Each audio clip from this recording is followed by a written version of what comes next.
Damai sejahtera Allah yang melampaui segala akal, kiranya mengawal hati saudara-saudara sekalian di dalam Kristus Yesus Tuhan kita. Amin. Selamat hari Minggu saudaraku.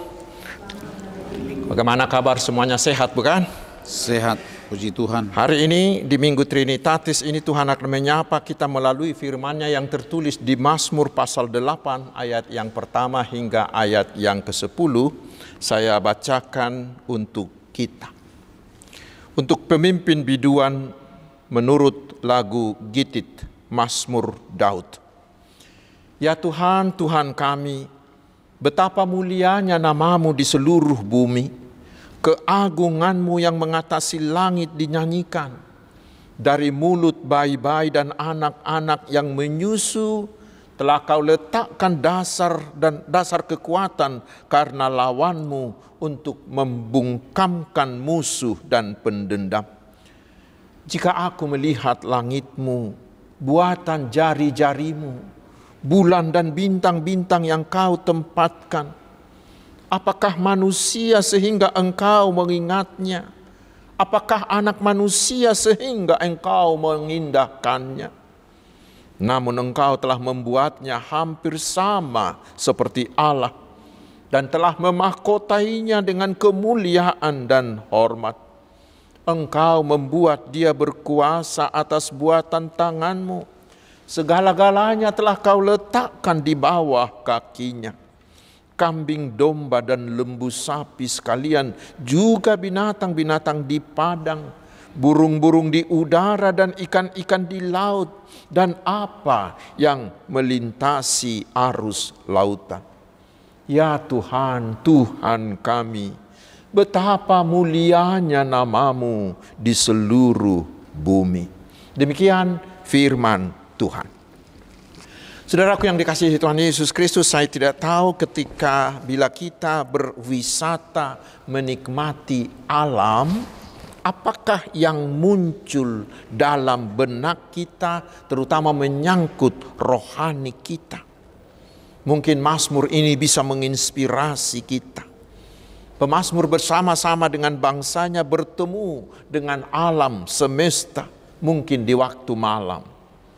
Mereka memberi seluruh indranya menikmati ciptaan Tuhan dan hasilnya. Mereka sangat-sangat mengagumi. Lalu dari hati mereka meluaplah pengakuan berupa pujian di ayat 1 mengatakan, ya Tuhan, Tuhan kami, betapa mulianya nama-Mu di seluruh bumi. Mereka menyadari bahwa alam semesta ini adalah etalase, adalah display, adalah penyataan Allah akan dirinya. Dengan melihat seluruh alam semesta, mereka menyadari dan mengakui bahwa Tuhan pencipta alam semesta itu adalah Allah yang tidak bisa dibandingkan dengan Allah manapun. Lalu dari situ lahirlah sebuah nyanyian yang lahir dari sebuah sikap penyembahan yang sangat mendalam kepada Tuhan yang Maha Agung itu. Lahirlah sebuah gita indah yang mengatakan bahwa bukan bahwa Allah pencipta semesta, tetapi lebih jauh lagi mereka mengakui bahwa Allah adalah satu-satunya Tuhan yang mengatasi segala Tuhan. Sehingga hanya kepadanya sajalah kita, seluruh manusia, layak menyampaikan pujian dan sembah. Saudaraku, karena keterpesonaan dan kekaguman melihat ciptaan Allah yang luar biasa itulah, maka Bapak John Haydn tahun 1797 mencipta lagu Creation yang luar biasa. Demikian juga dengan Bapak Carl Gustav Boberg yang mencipta lagu O Store Good yang di buku NDHKBP nomor 569 diterjemahkan dengan O Debata Tunglongang Do Rohaku, dan di Kidung Jemaat nomor 64 diterjemahkan dengan bila kulihat bintang gemerlapan. Bila kita mengagumi kehebatan Tuhan dalam mencipta alam semesta ini, maka kita juga akan menyanyikan seperti gubahan-gubahan tadi. Mare Diau Tuhan, mamuji ho, how great thou art. Dan kekaguman itu akan membuat kita menjadi takut, menjadi hormat kepada Tuhan, sehingga kita tidak akan pernah berani neko-neko di hadapan Tuhan. Tetapi kita akan memberikan kemuliaan, memberikan hormat hanya bagi Tuhan Allah alam semesta itu. Dan karena itulah, karena Dia adalah pencipta segala sesuatunya, maka kita tidak akan pernah mau merusak ciptaannya itu, tetapi akan selalu melestarikannya. Saudaraku, setelah itu pemazmur melihat dirinya sendiri sebagai manusia di tengah keluarbiasaan ciptaan itu. Dia melihat dirinya sebagai manusia di hadapan Tuhan Allah yang sangat-sangat mulia itu, yang menciptakan dunia yang begitu luar biasa itu. Lalu dari situlah dia mengatakan, mengakui di ayat 4 dan ayat 5. Jika aku melihat langitmu, buatan jarimu, bulan dan bintang-bintang yang kau tempatkan, apakah manusia sehingga engkau mengingatnya? Apakah anak manusia sehingga engkau mengindahkannya? Saudaraku yang terkasih, dengan kalimat ini Tuhan melalui pemazmur ingin mengajar kita sedikitnya tentang dua hal. Yang pertama, kesaksian pemazmur ini mengingatkan kita betapa rapuhnya, betapa terbatasnya hidup dan kemampuan manusia. Mengapa? Karena bila kita menghadapkan diri kita dengan seluruh alam semesta yang diciptakan Allah itu, maka kita akan sadar bahwa kita ini hanyalah butiran debu. Itu bisa kita lihat bila kita naik pesawat di ketinggian sekian ribu kaki. Bila kita melihat ke bawah, kita tidak bisa melihat rumah kita, apalagi melihat manusia. Karena kita ini sangat kecil. Dan dari kata yang digunakan di sini kita disadarkan bahwa kita manusia ini diambil dari debu tanah dan dibentuk oleh Allah menjadi manusia Adam. Dan kelak kita akan kembali menjadi tanah, menjadi debu. Saudaraku, di sebuah pertanyaan WEC beberapa waktu yang lalu ada sebuah diskusi tentang manusia di zaman ini yang sudah begitu sangat tinggi ilmunya, tinggi pengetahuannya dan teknologinya. Dan beberapa ratus tahun yang lalu sudah muncul apa yang disebut ateisme, yang mengatakan bahwa memang Allah yang mencipta dunia ini dahulu, tetapi sekarang mereka katakan manusia ini sudah bisa menandingi Allah. Karena itulah kelompok ini mengatakan, ya Tuhan, Engkau sekarang sudah bisa pensiun. Hal yang serupa juga terjadi di peristiwa Menara Babel, di mana ketika itu teknologi manusia sudah sangat tinggi. Lalu mereka berencana mendirikan Menara Babel sebagai tanda kutip perlawanan terhadap Tuhan, karena mereka merasa mereka sudah bisa hidup tanpa Tuhan, sudah bisa mengurus dirinya sendiri, dan merasa bahwa teknologi mereka sudah bisa menggantikan Tuhan.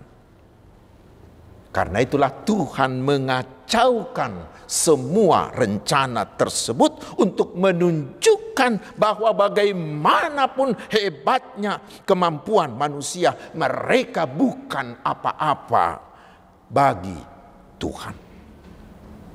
Saudaraku, kita semua mengakui bahwa pandemi COVID-19 ini menyadarkan kita betapa rapuhnya hidup kita ini, betapa terbatasnya kemampuan manusia, dan betapa tidak berdayanya kita manusia ini.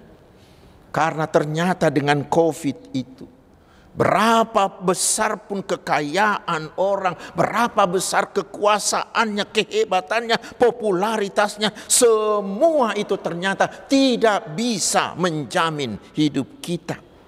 Karena COVID-19 itu juga menulari para pimpinan negara, miliarder, artis, bangsawan, para ahli, dan lain-lain dan lain-lain.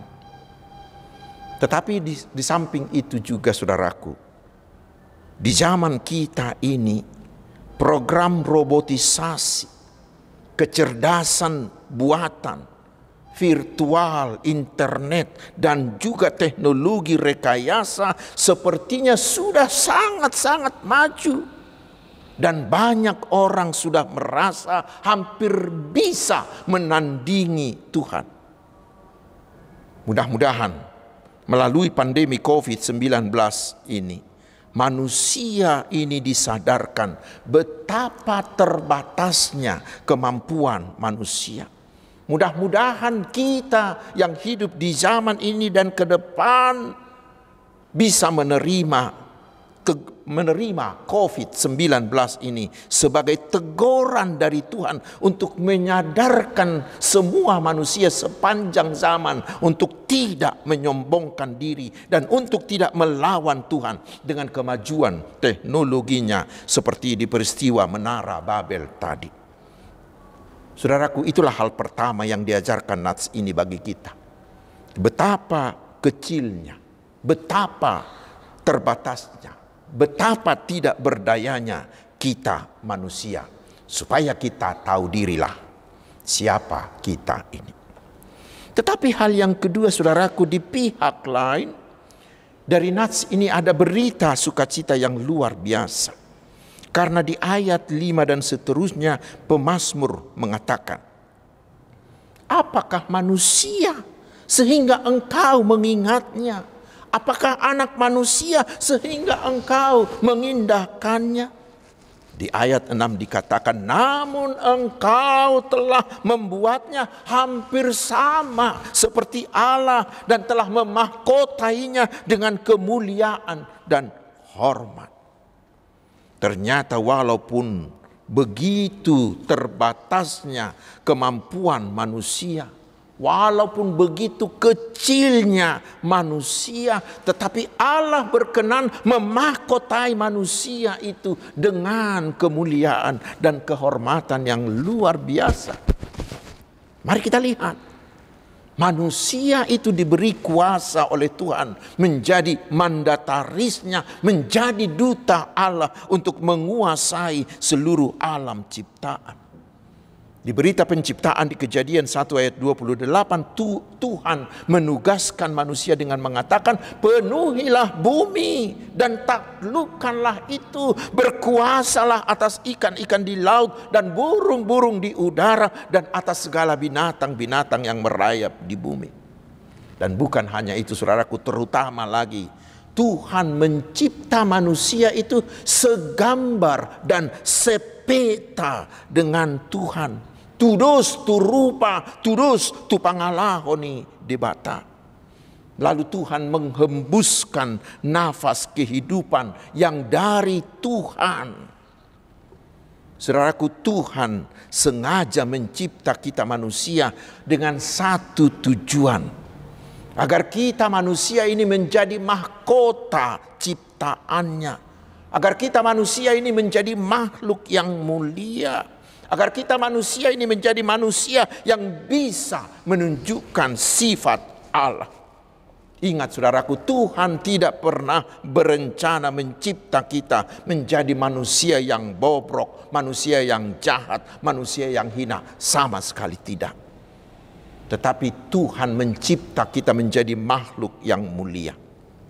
Hendaknya semua orang menyadari hal itu. Tetapi masih ada hal yang luar biasa lagi, saudaraku. Karena ternyata manusia itu adalah manusia yang tidak tahu diuntung. Mengapa? Sudah begitu mulianya dia dicipta, dia ingin menjadi Tuhan lagi. Lalu dia memberontak dan jatuhlah manusia itu ke dalam dosa. Dan setelah itulah manusia itu membuat dirinya sendiri menjadi budak dosa, menjadi budak iblis, menjadi makhluk yang terkutuk, menjadi makhluk yang sangat hina karena dia berkubang di lumpur dosa. Namun saudaraku, namun demikian di Yesaya 43 ayat 4 Tuhan mengatakan kepada manusia itu, oleh karena engkau berharga di mataku dan mulia, dan aku ini mengasihi engkau. Dan karena begitu berharganya kita di mata Tuhan, dan karena begitu besarnya kasih Allah bagi manusia dan bagi dunia ini, seperti kita baca di Yohanes 3 ayat 16, ayat yang terkenal itu, maka Tuhan mau mengaruniakan anaknya yang tunggal, Tuhan Yesus Kristus, yang mau mati untuk menebus kita, melepaskan kita dari perbudakan si iblis itu. Sehingga bila kita mau menerima Tuhan Yesus menjadi Tuhan dan Juru Selamat kita, maka pasti kita akan terbebas. Kita diselamatkan dari kutuk dan dari kehinaan dosa dan dari kematian kekal. Dan bukan hanya itu, bahkan kita akan diangkat menjadi anak-anak Allah, menjadi makhluk-makhluk yang mulia yang akan mewarisi kehidupan kekal di sorga yang mulia. Itu yang sungguh luar biasa. Kita tidak memperoleh jaminan kepastian seperti itu di dalam agama lain. Saudaraku, dengan demikian, siapa yang sudah ditebus oleh Yesus, dia adalah ciptaan baru yang sangat mulia. Bayangkan, nyawa seorang anak Allah. Dada khosani pinahalu buatehe. Tetapi nyawa seorang anak Allah diberikan untuk menebus kita. Itu karena kita begitu berharga di hadapan Tuhan. Karena Tuhan sungguh-sungguh mengasihi kita. Karena itu saudaraku, bila ada orang yang menganggap dirimu hina karena ini dan karena itu, atau ada orang yang merendahkan dirimu, yang menghinamu, yang melecehkanmu, saudaraku, jangan pernah kecil hati. Mengapa? Ingat dan camkan ini. Harga dirimu dan nilai dirimu bukan ditentukan oleh apa kata orang, oleh apa penilaian orang kepadamu. Bukan. Tetapi ditentukan oleh apa kata Tuhan, apa penilaian Tuhan kepadamu. Bila kau sudah percaya kepada Yesus, Tuhan akan mengatakan, engkau berharga di mataku, engkau sangat kukasihi, sehingga aku mau mengaruniakan keselamatan dan hidup kekal bagimu. Karena itu saudaraku, jangan pernah merasa rendah diri atau minder. Minder karena penilaian orang lain, jangan. Tetapi tetaplah rendah hati. Karena itu saudaraku, nats firman Tuhan hari ini mau mengajarkan kepada kita dua hal. Pertama, ingat, dirimu sangat terbatas, sangat rapuh, sangat kecil, hanya debu tanah ketimbang Tuhanmu, ketimbang ciptaan Tuhanmu. Karena itu jangan ada orang yang mau menyombongkan dirinya, mau menyombongkan kehebatannya, menyombongkan hartanya, atau menyombongkan teknologinya. Tetapi yang kedua, Tuhan mengatakan kepada kita hari ini, Tuhan Maha Murah. Kita tetap berharga di mata Tuhan. Ajarkan itu kepada anak cucumu. Amin. Mari kita berdoa.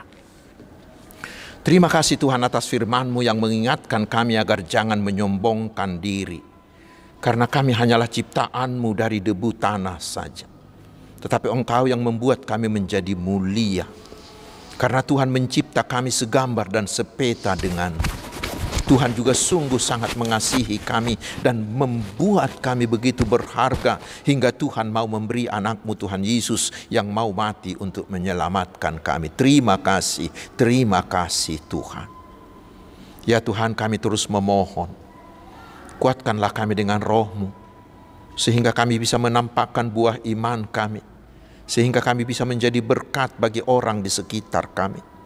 Biarlah kehadiran kami dimanapun bisa membawa damai sejahtera dan sukacita bagi orang lain. Ya Tuhan, sumber segala berkat, limpahilah kami dengan berkat jasmani dan rohani. Cukupkanlah segala kebutuhan kami. Berilah kami kesehatan, sembuhkanlah segala sakit penyakit mereka yang menderita sakit. Kuatkanlah iman mereka yang mengalami guncangan atau mengalami pergumulan. Dan berilah kami hikmat-Mu, agar kami mampu menghadapi dan memenangkan semua kehidupan yang terbentang di hadapan kami. Bapa di sorga, bantulah anak-anak kami dalam studi mereka, agar mereka bisa menyelesaikan studinya dengan memuaskan.